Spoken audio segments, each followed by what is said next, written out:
about a project for Spartina eradication at the Humboldt Bay National Wildlife Refuge. This is a collaboration between the refuge and the Humboldt Bay Harbor District. And it's a 2-year project that started in June of 2010, received a $1 million grant from the Fish and Wildlife Service, and also supplemental funding from the National Fish and Wildlife Foundation and the North American Wetlands Conservation Act. Excuse me, Andy? Yes? Do you mind moving your mic up onto your lapel? This is not a mic. It doesn't magnify, it's just for the recording. Oh, sorry. And I apologize that I have a soft voice. I will try to project, and people can start waving hands if I start to go low again. But to start with an overview of the presentation, I want to start by giving an overall project description, the what, the why, the what, when, who, where, and how. And then talk about the challenges that we've encountered in our work and what we're doing to address them. I want to take you through the various eradication treatment stages for the methods that we're using.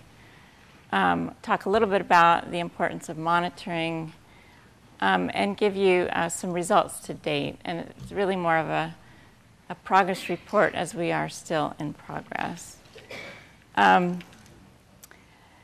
So, you know, this sounds a lot like seek and destroy mission, and that eradicate is really very negative sounding. And so I like to start with really emphasizing the reasons that we're out to kill this plant. And Joel and Andrea both gave us good background for that, so I won't spend a lot of time with it. But I do really like this logo that Emily Walter came up with. I didn't see her here today, but Emily's with Friends of the Dunes, and she worked on a couple of volunteer events for us.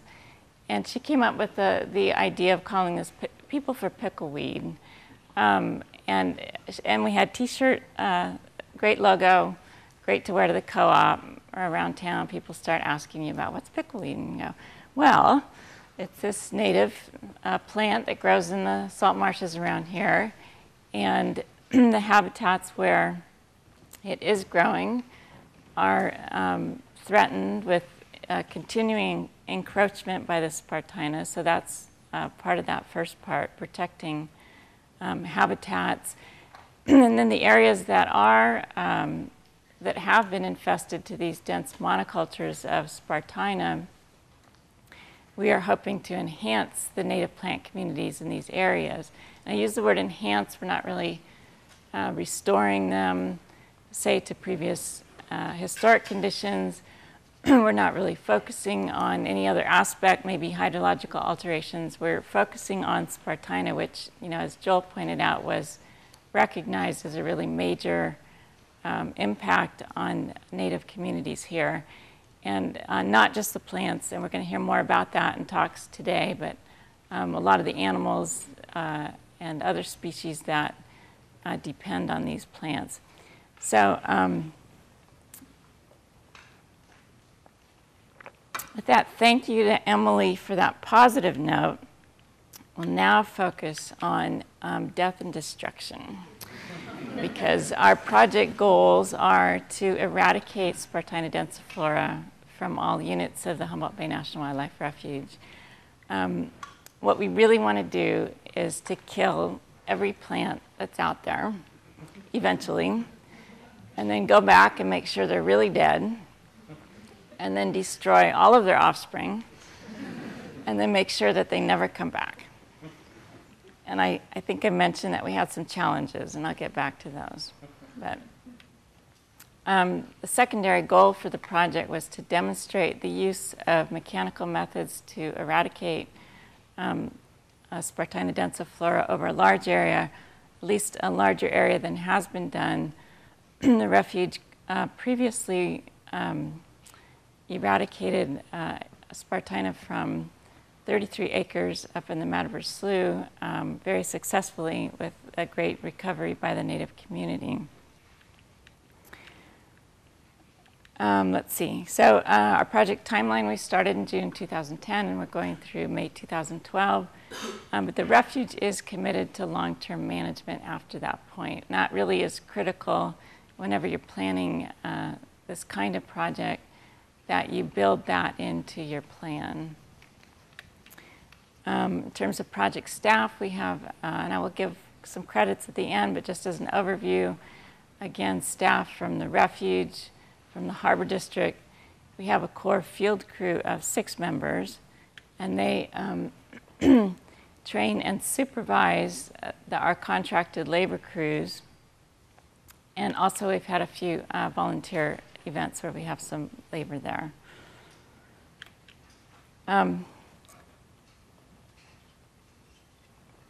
Here is a map of the Humboldt Bay Refuge. The units of the refuge are outlined there in blue.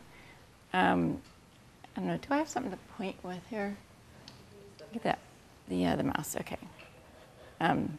So up here at Mad River Slough is the Dunes unit. Over in the North Humboldt Bay, the Jacoby Creek unit, Eureka Slough unit.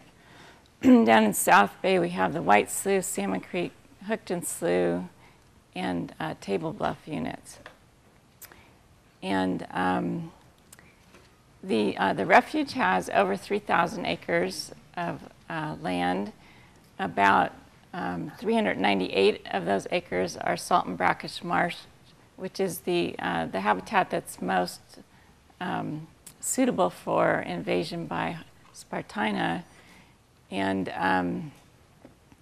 of that habitat, about 289 acres have been infested by Spartina. So that blue piece of the pie is what we're targeting, and about 33 of those acres have already been restored. The restoration that occurred was up in Mad River Slough that you can see with these yellow areas. These peach areas are Spartina infestation on the islands that at a pretty low density level. And I just want to note, we'll come back to this later, that this island, there's a channel coming by here. This photo was taken at low tide. This is Intertidal Mudflat that's surrounding the island there. Moving down to the Jacoby Creek unit, this mapping is showing the density classes that were mapped by Zach Grazel and Peter Rowland in 2010. So these all represent the level of Spartina. I should probably quit playing with that. Before our treatment, Jacoby Creek, as you can see, is a diverse site. Has a number of different density classes. This is 101, the safety corridor going by there. This is the area where you may have seen our crews out there with brush cutters weeding the bay for us.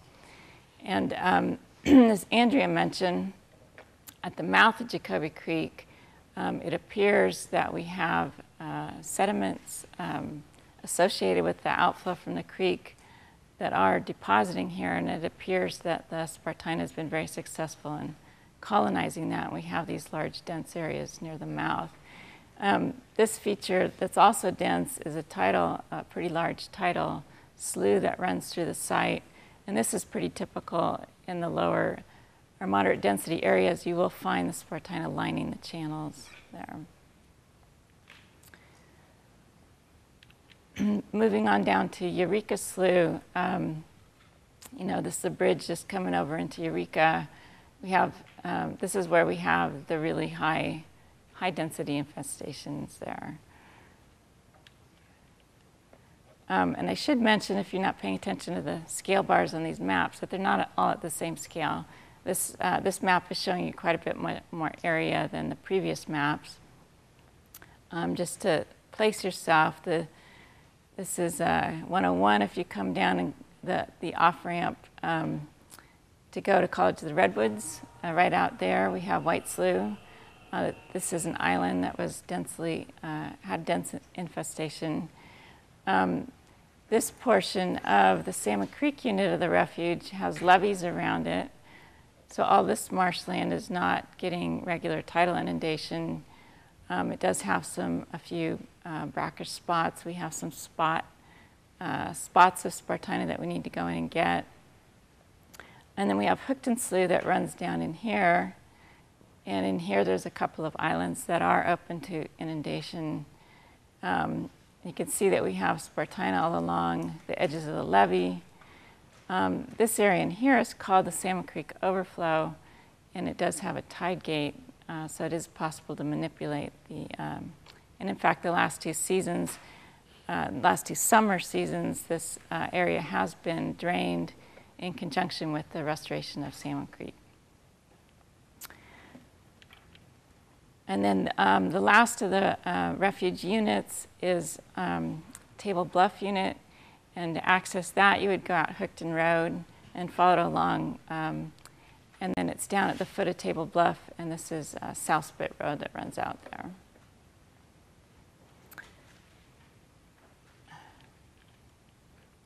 This is a summary of all the acreage by unit. These are the units that I just showed you. And that's a sum of the total acreage of Spartina at each of those sites. We can also look at it by density class for the whole refuge. For those 289 acres, this is the distribution. So we have a fair amount in this large density class. The other area that's, the other density class that has a lot of acres is a very low one, 1 to 10%. And then there's that little piece of the pie that's been restored and still has, less than 1% and needs to still have the follow-up treatment. So that gives you a look of where, from the map perspective, but let's take a look on the ground of where we're working. We're working in intertidal marsh, and that working in intertidal environments presents a number of unique challenges, tides being a really big one. This was taken at the Jacoby Creek site just in August of this year. And then, so you kind of look at this piece of driftwood and maybe those little fence posts. The next photo was taken last Saturday about noon at high tide. This was over a 9-foot tide, which is very high. We don't typically get tides that high. However, I wanted to illustrate the point that the marsh at this point in time is really not conducive to working in. So we do a lot of planning around tidal schedules. So I look a lot at tide curves. I look at them on the internet. Field crew has smartphones, can do it out there in the field and see what's going on. This was a tidal curve on last Saturday. You can see, one thing that's helpful is that this shows you the hours of daylight. So when it's light, this is what the tide was doing. You probably can't see the numbers too well, but it climbs on up here to a 9.5 right in the middle of the day. And so if you look at your daytime hours, that marsh, we kind of figure as a rule of thumb that it's probably not worth going out over a 6-foot tide, which is right there. So you might have a little time in the morning, a little time in the evening. It's probably not worth it on a day like today, or a day like Saturday. This is today's tidal curve. And I just want to show you the difference. For one thing, you can look at during these daylight hours, we actually had a low tide. And this was, our 6-foot levels up here. It was only restricted before sunrise, and after, and that was it. So the whole day would have been just fine to be out there. The other thing I wanted to show you, when I took these off the internet, they automatically just adjusted the scales for the range of the tides that day. So I kind of had to squish the graph to get the scale to be a somewhat approximate here. But if you look at the total, this was going from a 9.5-foot tide, and it was down at almost a -2. That's within a half a day that you got a 12-foot range of water.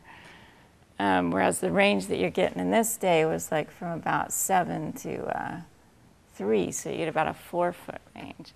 So it wasn't easy for me to print out the month little chart, but I expect most of you are probably familiar with spring and neap tides. Around the full moon and the new moon every other week, we tend to get these tides that have, you know, higher highs, lower lows. And at the neap tides, first and third lunar phases, we get these neap tides. And so,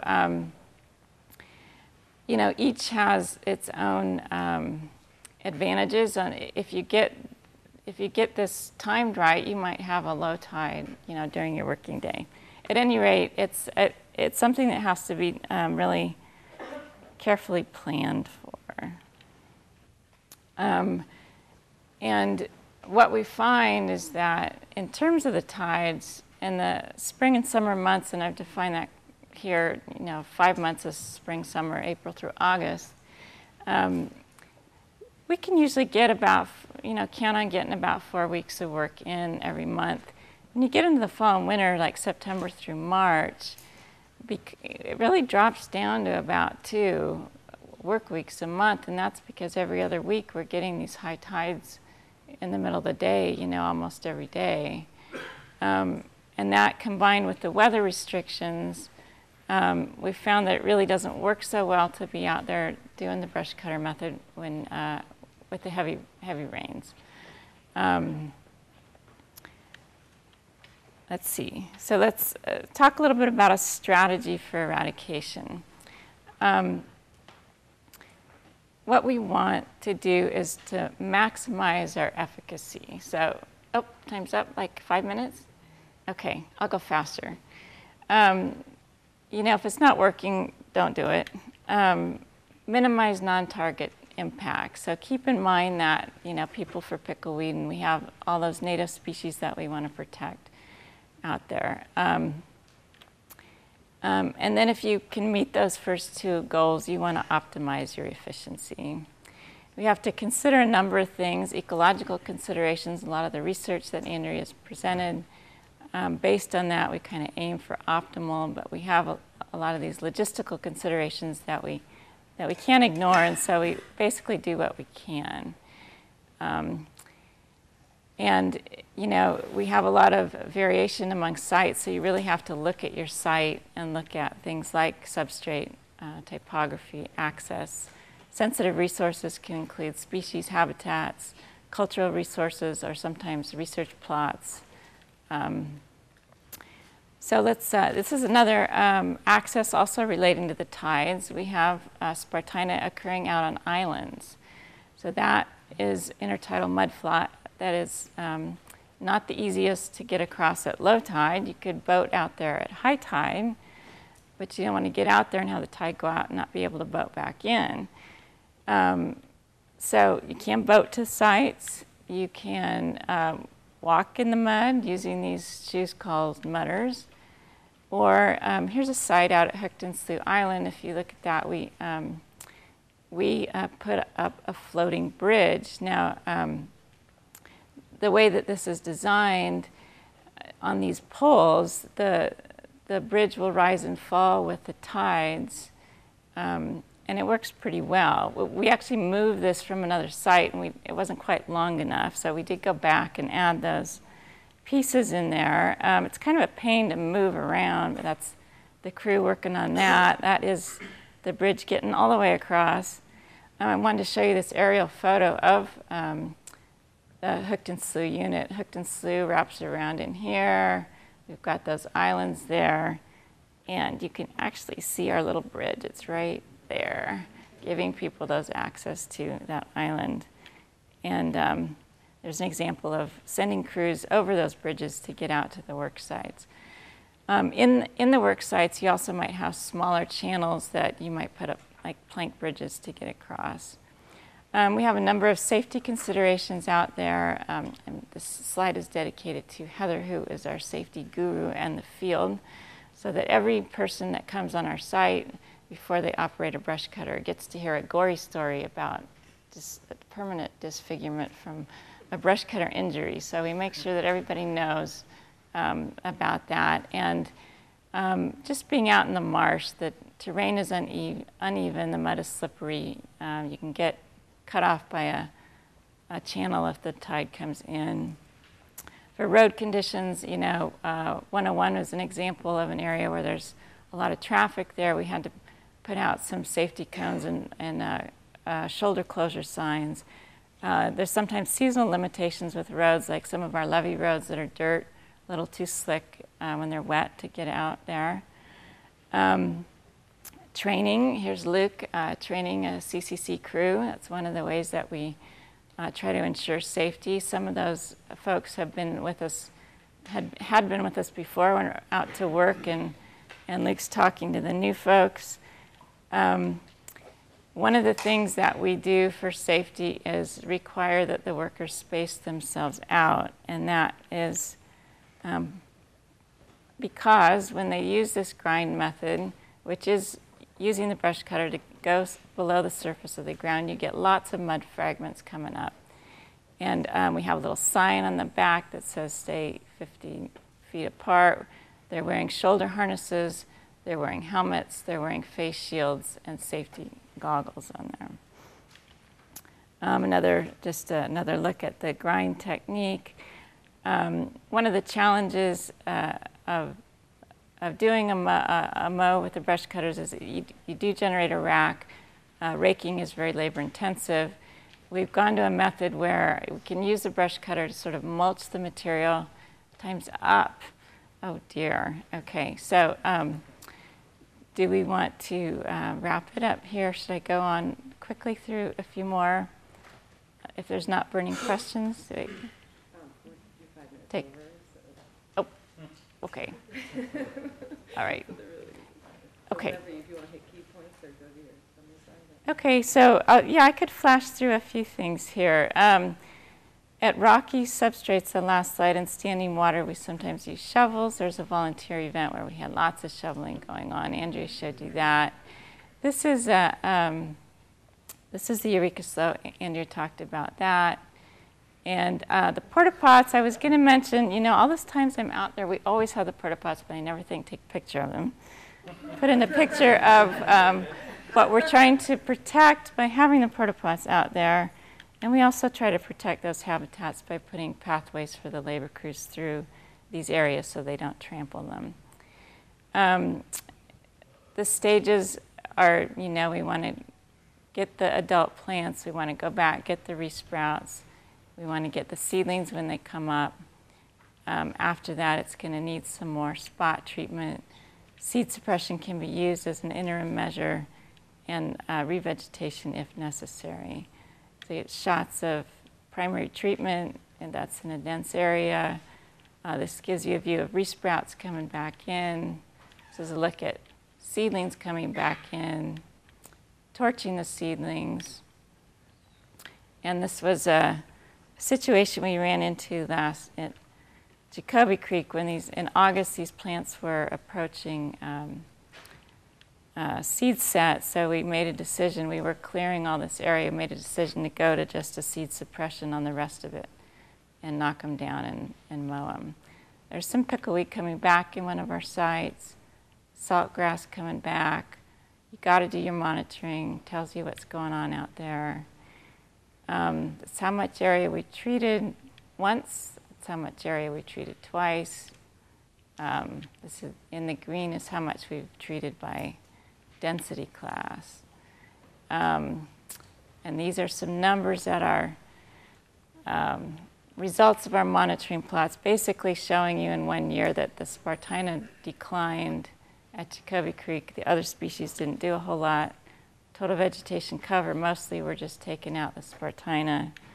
Same at Table Bluff, Spartina declined, but natives stayed about the same. And sorry I'm going through these so quickly. These are the last ones, and they're just the before and after shots. So June 2010, watch that little piece of wood, and the next shot in August of 2011. The tall grass that you see in here is actually hair grass, which is a native and not this Spartina. you know, this is an ongoing process. The dense area here at Jacoby Creek was not treated until this summer, so this shot was taken shortly after. There's that piece of wood, Spartina around it, the piece of wood after we've decimated it.